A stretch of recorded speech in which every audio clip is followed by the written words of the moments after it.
안녕하세요. 여성을 위한 여성변호사 안교기입니다. 우리 법에서는 사람이 두 가지라고 말씀드렸죠. 하나는 자연인인 사람, 하나는 법에 의해서, 법률에 의해서 만들어진 법인, 이렇게 두 가지 사람이 있죠. 그런데 가끔 가다 보면요, 이것을 악용하는 분들이 있어요. 뭐냐면요, 개인 사업자는 아무리 사업 규모가 크고 아무리 거기 거래가 많고 그래도 그 대표는 그 사업자가 아니고 사업자의 대표인 개인이에요. 그렇죠? 개인 사업자이기 때문에. 그런데 이게 만약에 법인이 되게 되면 대표자가 똑같은 사람이라 하더라도 이 대표와 개인과 법인은 엄격히 분리가 되기 때문에 전혀 인격이 다른 게 됩니다. 그러다 보니 이 법인 제도를 악용하는 분들이 간혹 있어요. 개인 사업자를 운영을 하다가 빚이 많은 거예요. 그러니까 이 빚을 탕감하기가 어렵다라고 생각을 해서 법인을 설립을 합니다. 그래 놓고는 이 개인 사업자하고 법인은 전혀 별개다. 그러니 나는 개인 사업자였을 때 지었던 빚을 이 법인은 책임을 지지 않아도 된다. 이렇게 주장을 하는 경우죠. 그것에 대해서 우리 대법원이 아니다. 이게 사업의 내용도 비슷하고 거래처도 거의 비슷하고 라고 한다면 이것은 동일성이 인정된다. 그래서 책임을 절하하고 판결을 내린 게 있습니다. 이 사례를 보면은요, 이분이 그 2013년에 개인 사업체를 운영하던 분에게 이제 그 부동산, 공장 이런 것을 매도하고 매매 대금을 1억 5천을 받을 게 있는데 이걸 받지 못했습니다. 그런데 이 B씨는 자신이 운영하던 그 회사의 문을 닫고는 새롭게 그 법인을 설립을 한 거예요. 그래 놓고 거기에 어떻게 했냐면은 회사의 자산, 부채 등 사업 일체를 전부 그 법인에게 포괄적으로 양도한다. 그러니까 자기가 세운 법인과 이 원래 그 개인 사업자였던 분이 이제 그렇게 포괄 양수도 계약을 체결을 하고 소유권 이전도 다 넘겨준 거예요. 그런데 그렇게 다 소유권 이전까지 다 넘어가고는 소유권 이전을 넘겨준 그 부동산에 대한 매매 대금에 대한 것은 인수를 안 하는 걸로 해놓은 거예요. 그러니 얼마나 황당합니까?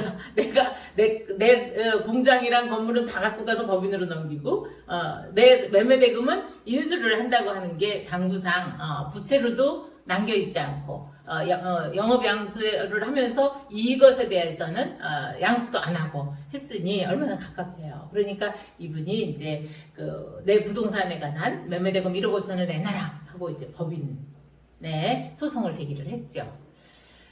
우리가 이제 법률적 용어로는 법인 형해화라고 해서 이거는 법인이 있긴 있지만 실제로는 개인 회사가 그대로 법인이 된 것뿐이기 때문에 이거 동일성이 인정된다라고 해서 이 법인격 남용을 하는 사람들을 제재를 간혹 하긴 합니다. 그런데 이게 많이 일반화되어 있지는 않아요. 네. 그러다 보니 이 사람은 이제 나는 이것을 인수하지 않았기 때문에 이 법인에서 나는 못 갖겠다 이랬는데요. 1심 판결에서는 또 그 손을 들어줬습니다. 이 사람이 이것을 인수하지 않았다는 것만 이유로 해서 이건 남용이라고 볼 수 없다라고 해갖고 이 법인이 책임을 안 져도 된다 이렇게 판시를 한 거예요. 그러니까 당연히 항소를 했겠죠. 그런데 이제 항소심에서는 그거와 달리 봤습니다. 1심하고 달리 봐서요.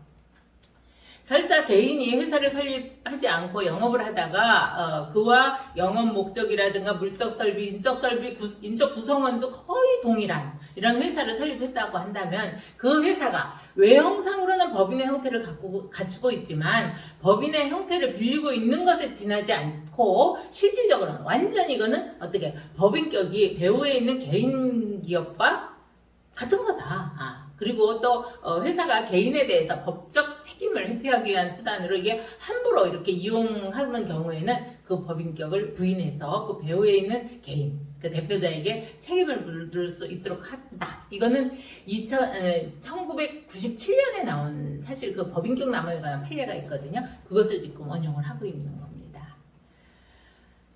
어떻습니까? 우리가 이 법을 피하기 위해서 이렇게 법인을 설립을 해서 개인 사업자로 있던 빚을 한마디로 떼먹으려고 했을 때 이것을 이제 막을 때 우리가 이 법인격 남용 이론을 쓰는데요. 이거는 정말 치사한 거죠. 절대 이래서는 안 될 것 같습니다. 아무튼 우리 항소심에서는 그래서 이건 법인격 남용 이론에 의해서 그 빚은 개인이 진빚이지만 이 법인이 갚아라 라고 했고 우리 대법원에서는 그것을 확정을 했습니다. 이 법이라고 하는 게 참 그 사람을 살리기 위해서 만든 건데 이것을 또 악용하는 분들이 가끔 있어서 이렇게 많이 애를 태웁니다. 그러나 또 역시 이것을 해결해주는 법 이론 그리고 또 우리 판례들이 지금 많이 누적이 되고 있으니까요. 혹시 이런 관련된 사례로 고민하시는 분들은 법인격 남용 이론 기억하시면 좋을 것 같습니다. 함께 댓글 남겨주시고요. 구독, 좋아요 함께 해주십시오. 감사합니다.